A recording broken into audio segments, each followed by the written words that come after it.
All right. So, way back at the beginning of the school year, Michael, put your mask on and sit back, please.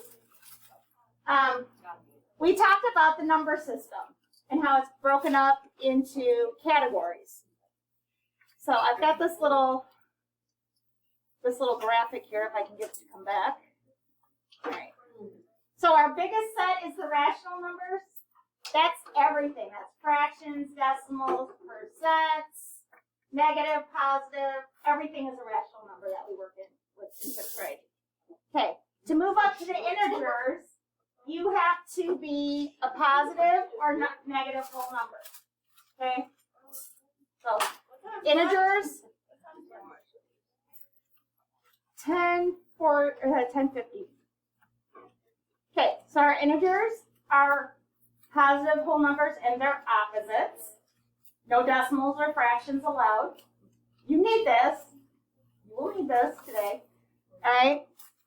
If you happen to be a positive whole number, you get to move up into the whole group. Okay? No negatives are allowed in the whole group. Okay? You need to know that 0 is a whole number. Okay?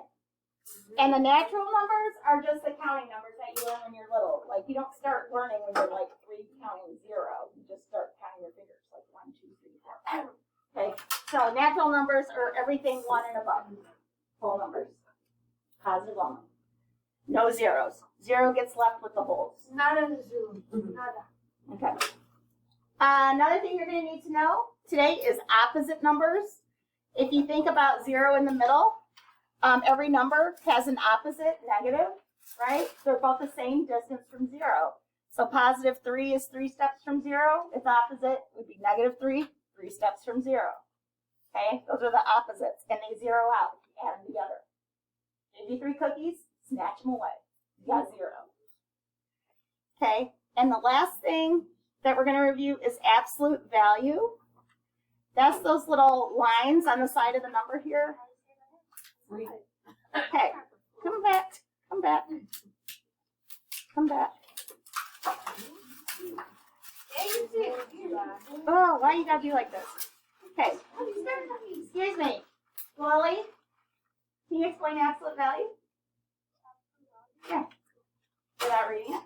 Okay, so then I need your attention for a minute. So, absolute value is the distance from 0. It's always positive.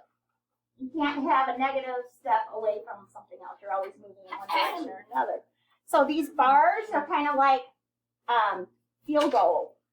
Okay, anything that's in there turns positive.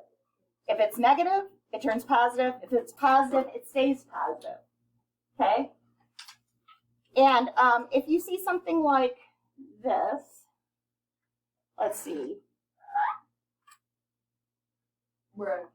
Okay.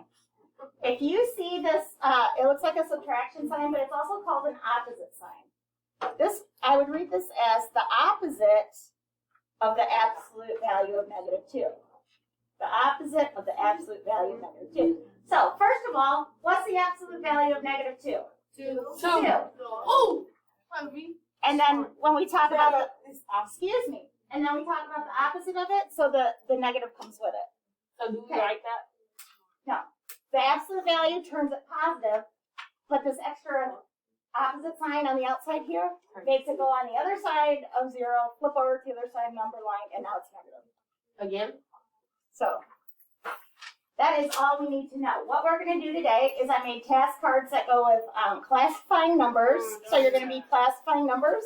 You're going to have some absolute value problems. And you're going to have opposite number problems. If you see something like this plus, okay, if you might see something like this, numbers being added together, but also taking the absolute value. Okay, so that would just be -2 plus, the bars make that turn positive, so +4. All right.